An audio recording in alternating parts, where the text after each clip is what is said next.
If you're seeing a Premiere Pro error during editing or exporting, don't worry, because in this video, I'm going to walk you through the most reliable fixes step by step.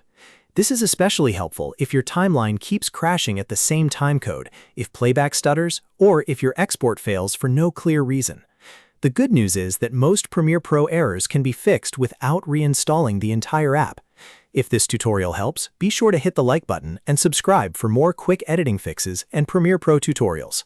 Let's jump right in. First, let's switch Premiere Pro to software-only mode.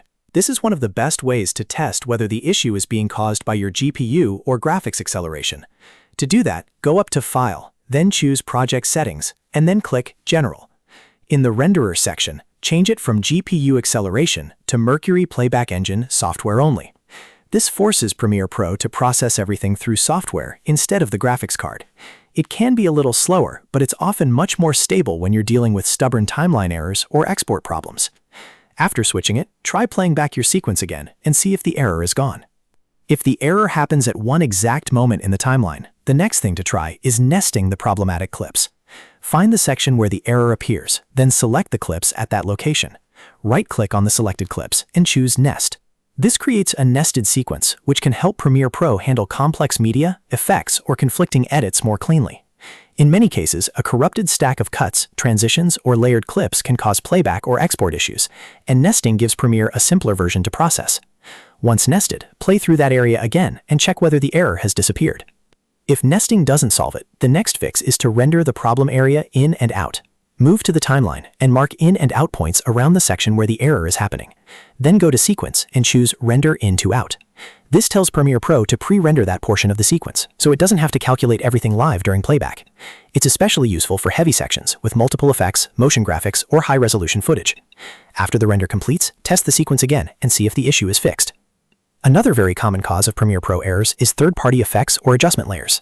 Effects like sapphire blur, plug-and-laced color effects, or even heavy adjustment layers can sometimes trigger glitches, freezes, or export failures. So if the error is happening at a specific timecode, start disabling anything that could be causing the conflict.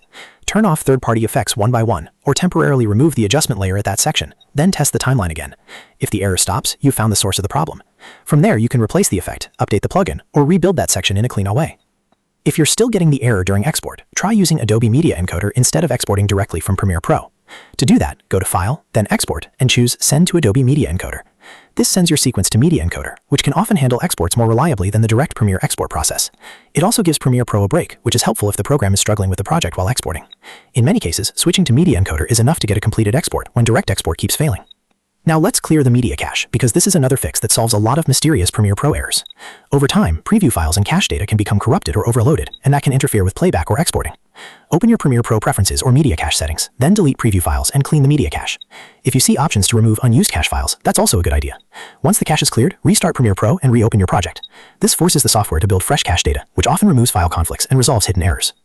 If you want the best results, try these fixes in order. Start with software-only mode, then move to nesting the problem section, rendering in and out, disabling effects, exporting through Media Encoder, and finally clearing the media cache. One of these steps usually solves the issue, and in many cases it only takes a few minutes to get your project working again.